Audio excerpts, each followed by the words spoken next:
की बात में आपका स्वागत है। आपकी बात में आज हम आपको मिलवाने वाले हैं मध्य प्रदेश के शिवपुरी जिले के कलेक्टर रविंद्र कुमार चौधरी से, जिन्होंने हाल ही में तालाब संरक्षण और मध्य प्रदेश सरकार द्वारा चलाए गए अभियान में खासी दिलचस्पी दिखाई और परिणाम ये रहा कि जिन तालाबों में जलकुंभी थी या अवैध अतिक्रमण थी उन्हें दुरुस्त किया गया।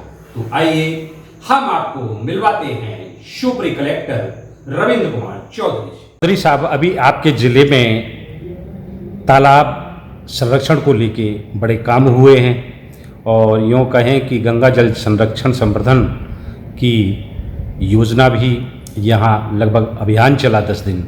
तो क्या ऐसा माने कि इस अभियान में कुछ खास हुआ है?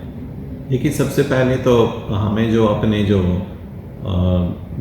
जो थाती है, जो ये तालाब जो बनाए गए पहले हमारे पुरखों के द्वारा या जो भी थे पुराने तालाब थे, उनका था कि उन पर जो अतिक्रमण है या उनमें जो सुधार कार्य हैं उनको करना, या उन पे यदि किसी तरह का प्रशासनिक पहल से हम अच्छा कर सकते थे। माननीय मुख्यमंत्री जी का जो ये अभियान था तो उसमें काम करना था। तो हम जिले के विभिन्न क्षेत्रों में भी गए और वहाँ कई जगह अच्छा काम हुआ है और कई जगह अभी काम बाकी है।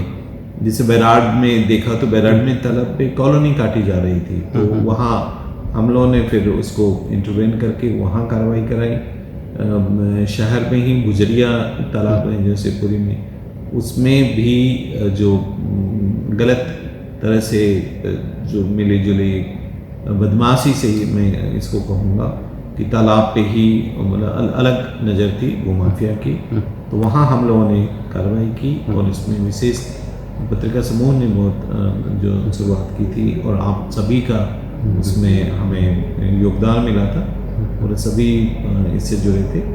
और इसके साथ ही साथ जो नगर में और तालाब हैं तो उस पर भी काम होना है। जो कभी बारिश शुरू हो गए तो उस पर भी हम लोग काम करेंगे, चाहे जो पुराने तालाब हैं ये, और इसके साथ ही साथ जो शिवपुरी ब्लॉक हो, चाहे करेरा ब्लॉक हो, चाहे नरवर प्रॉपर में हो, चाहे पोहरी में हो, हर जगह इसमें काम हुए। चाहे रनौद के हमारे पुराने बावरियाँ जो थी उन पे काम हुए हैं और नरवर का तो बहुत ही खूबसूरत बन पड़ा जो पहले जो पूरा खराब लगता था। अच्छा कलेक्टर साहब, आपको नहीं लगता कि ये जो अवैध अतिक्रमण है, नाले हों, तालाब हों या शासकीय भूमि हो या अवैध कॉलोनियाँ हों, ये बड़ी समस्या बन गई हैं? क्या कहना चाहेंगे? बिल्कुल है, समस्या है। तो जो हमारे निगाह में आ रहे हैं जो उस पर हम लोग कार्रवाई भी कर रहे हैं और ये जगह छुड़ाए भी रहेंगे। इसमें किसी तरह से इस तरह का नहीं रहेगा कि किसी को चुन करके कि किसी को छोड़ रहे हैं किसी को नहीं कर रहे। तो ये कार्रवाई हमारी रहेगी, ये सतत जारी रहेगी और जहाँ भी जो भी हमारे जानकारी में आएगा उसमें हम लोग कार्रवाई। अच्छा सर, अभी आयुक्त महोदय ने एक बैठक की थी, समीक्षा बैठक की थी और उसमें हितग्राही मूलक योजना यानी जो लाभ की योजना है उनका लाभ आम हितग्राही तक सुनिश्चित हो और अधिकारीगण, टॉप क्लास अधिकारीगण भ्रमण कर यथा स्थिति उन योजनाओं की जाने। तो क्या तैयारी है सर? देखिए, इसमें हम लोग तो काम पहले भी करते रहे, क्योंकि कमिश्नर सर का कहना था कि न केवल खुद के विभाग का बल्कि और विभागों के भी, जब यदि आप जाते हैं फील्ड में तो और विभाग की भी यदि हम जानकारी लेते हैं तो एक दूसरे के पूरक होते हैं। तो सर्वाधिक यदि मैं कहूँ तो चूँकि हमारे यहाँ PVT जी की एक बहुत बड़ी संख्या है, जो सहरिया परिवार हैं, काफ़ी अनुसूचित जाति वर्ग से भी काफ़ी लोग हैं, गरीबी भी है, गरीबी भी काफ़ी है। तो वो जिनको कि फूड का हम समझने की पात्रता पर्ची चाहिए, राशन की बात हो, सामाजिक सोशल सिक्योरिटी की बात हो, पेंशन का हो, विकलांग दिव्यांग यदि हैं तो उनको मदद की बात हो, चाहे वो किसी को अचानक किसी गंभीर बीमारी से किसी इस तरह से तो उनको मदद की बात हो, अथवा जो अलग अलग विभागों की जो स्कीम है, चाहे वो वेटनरी हो, चाहे हॉर्टिकल्चर हो, चाहे फिशरी हो, फिशरी में भी आम आदमी जुड़ा रहता है।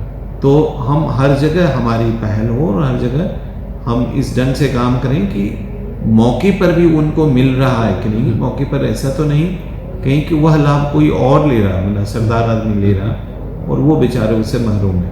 तो इस पे हम लोग काम करेंगे आईपी महोदय के। जी अच्छा सर, अभी ये जो मध्य प्रदेश के मुख्यमंत्री हैं डॉक्टर मनमोहन सिंह, वो गौ संवर्धन और संरक्षण को लेकर काफ़ी संवेदनशील हैं और उन्होंने अभी एक घोषणा भी की है कि वो उज्जैन में एक बड़ा ऐसा केंद्र बनाने वाले हैं जो कम से कम ऐतिहासिक हो और खासकर कपला गाय को लेकर है। आपके ज़िले में भी काफ़ी गौशाला है, गौवंश है, आप क्या कहना चाहेंगे सर? देखिए, इसमें मैं इस चीज़ को एक्सेप्ट करता हूँ कि हमें जितना काम करना था इसमें काम नहीं हुए।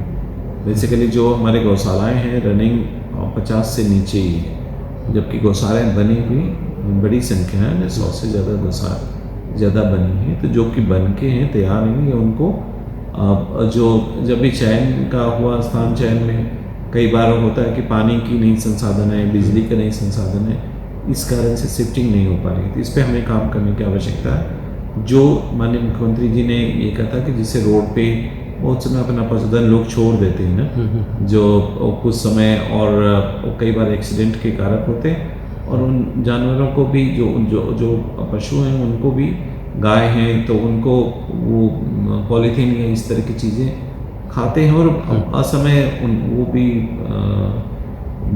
उन्हें भी दिक्कत होती है और कई बार मृत हो जाते हैं। तो इन चीज़ों पे भी हमारे गौशालाएँ जितना एक्टिव होंगी और वो हम उतना ही बेहतर इसमें हम कर पाएंगे। इस पर हम लोग अभी काम करेंगे शहर के आसपास और ज़िले में भी। उन्हें जिला पंचायत बेसिकली ये देखती है, वेटनरी विभाग और जिला पंचायत के माध्यम से हम इस पर काम करें। Thank you sir, thank you. निश्चित ही अगर संकल्प मजबूत है और निष्ठा में गहरी आस्था, तो परिणाम तो स्वतः ही सामने होते हैं। तो साथियों, आपने देखा यह थी हमारी आपकी बात, आपकी ही बात में फिर हम किसी नए विषय और नई शख्सियत के साथ आपके साथ होंगे। तब तक के लिए बीस बुल्ली का नमस्कार। की बात 20 बुल्ली के साथ आपकी बात कहने संपर्क करें।